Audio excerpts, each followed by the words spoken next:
Bismillahirrahmanirrahim. Assalamualaikum warahmatullahi wabarakatuh. Saya wakil daripada kumpulan 4 akan memperkenalkan kumpulan kami.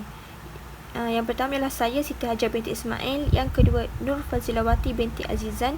Yang ketiga, Muhammad Adib Izzuddin bin Muhammad Daud. Yang keempat, Muhammad Khilman Haziq bin Masmudin. Yang kelima, Ahmad Syafiq bin Khushairi. Yang keenam, Muhammad Syafiq Fatahul bin Sharif. Kami kumpulan 4 akan membentangkan tugasan yang diberikan oleh lecturer kita, iaitu Sir Zahir, yang bertajuk tanggungjawab memberikan perkhidmatan. Okey, tanggungjawab memberikan perkhidmatan adalah setiap profesional bertanggungjawab memberi perkhidmatan yang sama kepada semua tanpa mengira agama, kaum, warna kulit, status, ideologi dan lain-lain.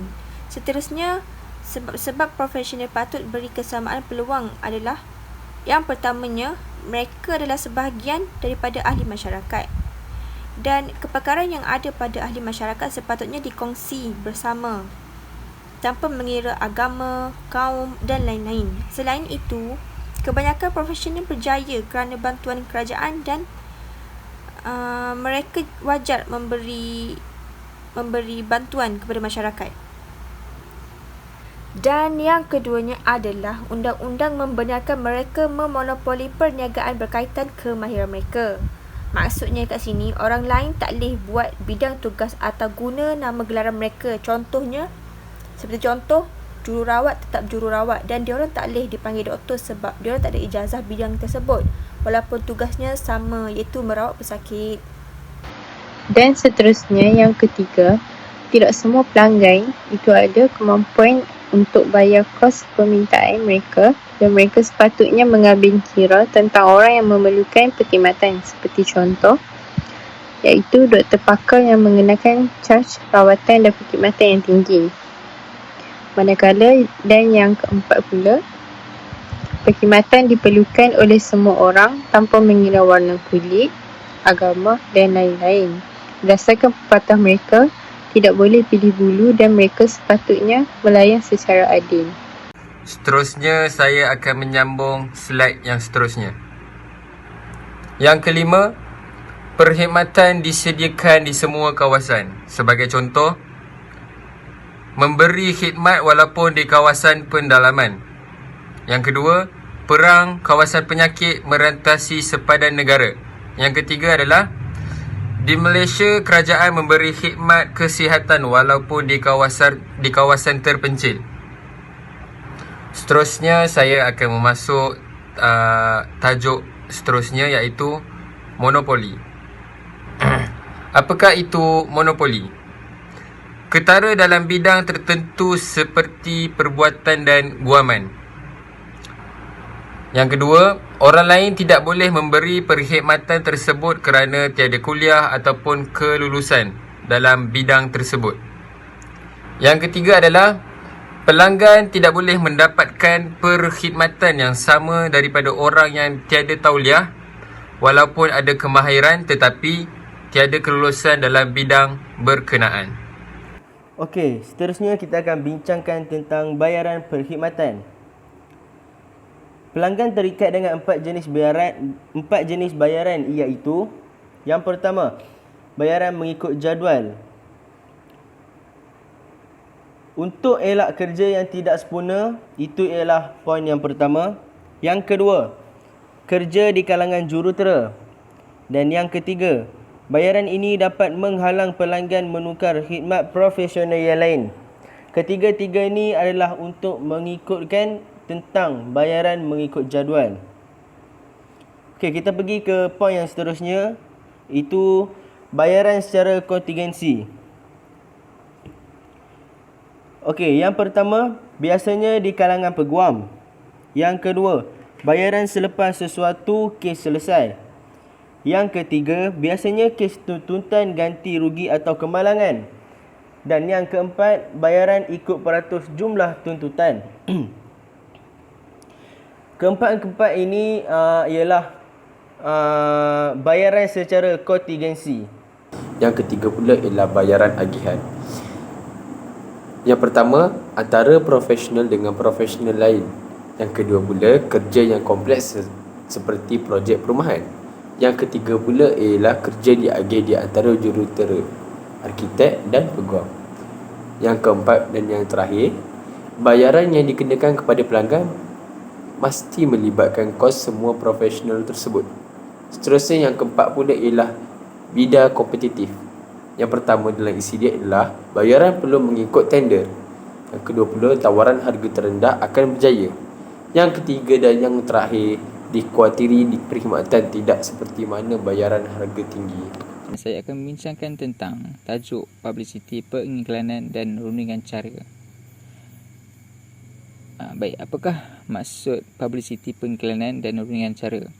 Okay. Perkhidmatan penyiaran pengiklanan adalah merujuk kepada slot iklan, iaitu yang pertama media sosial, slot masa di elektronik dan media lain yang dikenal pasti dari semasa ke semasa. Baik, yang pertama, media cetak. Media cetak bermaksud alat atau saluran komunikasi yang berupa bahan cetakan atau terbitan seperti surat khabar, majalah, jurnal, sisipan akhbar yang terdapat menyampaikan maklumat kepada orang ramai dengan cepat dan masa yang singkat. Okey. Yang kedua, media elektronik. Okey, apakah media elektronik ni? Media elektronik ni bermaksud alat atau saluran komunikasi yang berupa atau yang menggunakan alat-alat elektronik seperti radio, televisyen yang dapat menyampaikan maklumat kepada orang ramai cepat dan singkat. Okey, yang ketiga, media lain. Okey, media lain ni yang dikenal pasti sebagai iklan ataupun dekat billboard lah, papan iklan ataupun media sosial yang lain-lain lah. Okey, seterusnya perolehan perkhidmatan penyiaran pengiklanan melalui saluran media sosial berbayar adalah merujuk kepada pengiklanan yang dibuat untuk promosi atau hebahan acara ataupun program daripada kerajaan yang dipaparkan oleh saluran media sosial atau laman web berbayar seperti Facebook, Instagram, Twitter. Walau bagaimanapun, dalam kita mempublishkan ataupun menyiarkan sesuatu, mestilah berhati-hati ketika membuat posting, kerana kita tidak boleh mencemuh dan mengelirukan pelanggan di dalam keberkesanan perkhidmatan. Baik, seterusnya adalah peraturan publicity dalam profession guaman di Malaysia, termaktub dalam kaedah-kaedah B Profession Undang-Undang Publicity tahun 2021. Kaedah-kaedah laman web bagi Fina Guaman 2005 dan keputusan-keputusan Majlis Peguam berkaitan amalan, kelakuan dan etika pihak peguam seperti yang terkandung dalam keputusan-keputusan majlis ialah peguam. Yang membuat keputusan semua ni adalah peguam. Berdasarkan pemerhatian kepada penulis ataupun peguam, terdapat pelbagai sekatan dan larangan untuk membuat publicity mengenai perkhidmatan seorang peguam atau sebuah firma yang terdapat kaedah-kaedah berkenaan. Dalam slide ini saya membahagikan tindakan membuat publicity ini kepada 3. Terdapat iaitu pengiklanan, perbuatan menunjuk rayu, perniagaan profesional, dan yang ketiga, lain-lain bentuk publicity seperti penglibatan peguam dalam aktiviti civic atau kebajikan, bercakap atau berceramah dalam seminar ataupun peguaman persidangan, menjadi ahli panel dalam diskusi yang diterbitkan di media elektronik seperti radio dan televisyen dan sebagainya lagi. Melayan pelanggan tanpa etika. Ada pelanggan yang tidak beretika maupun perkhidmatan yang beretika.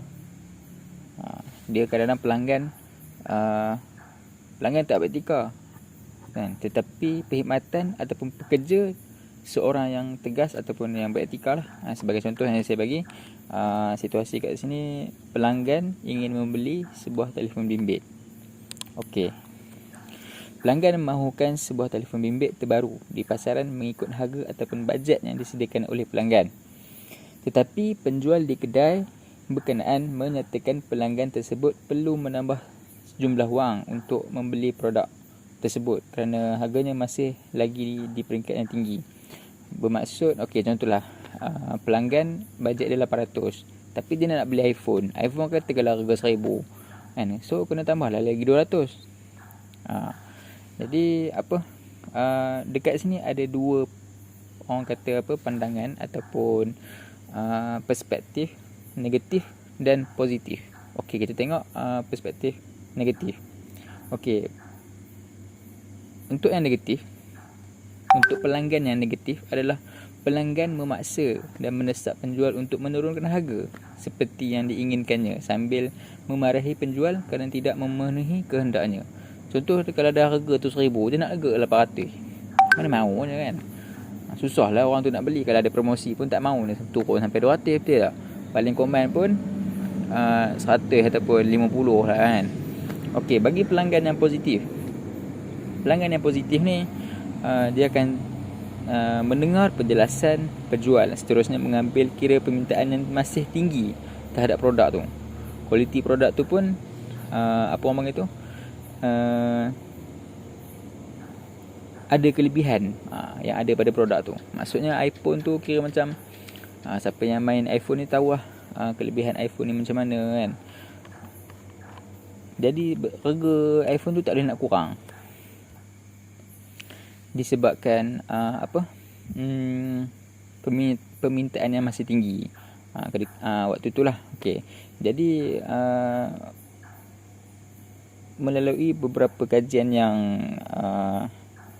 dapat dilihat ataupun situasi yang saya berikan tadi, beberapa perkara yang dapat dirumuskan dalam sebuah pekerjaan ataupun organisasi merupakan aset yang sangat bernilai untuk memastikan kelangsungan perjalanan perniagaan tersebut. Pekerja yang baik dapat meningkatkan pencapaian sebuah organisasi ataupun perniagaan ataupun syarikat.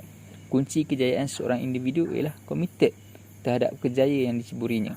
Komited yang dimaksudkan yang saya sebutkan tadi ialah menumpukan perhatian dan bersungguh-sungguh terhadap apa yang dilakukan. Sifat komited ini juga dapat menyumbang ke arah terhasilnya mutu kerja atau khidmat yang cemerlang bagi mencapai tahap kecemerlangan. Seorang pekerja itu mesti ada sifat disiplin.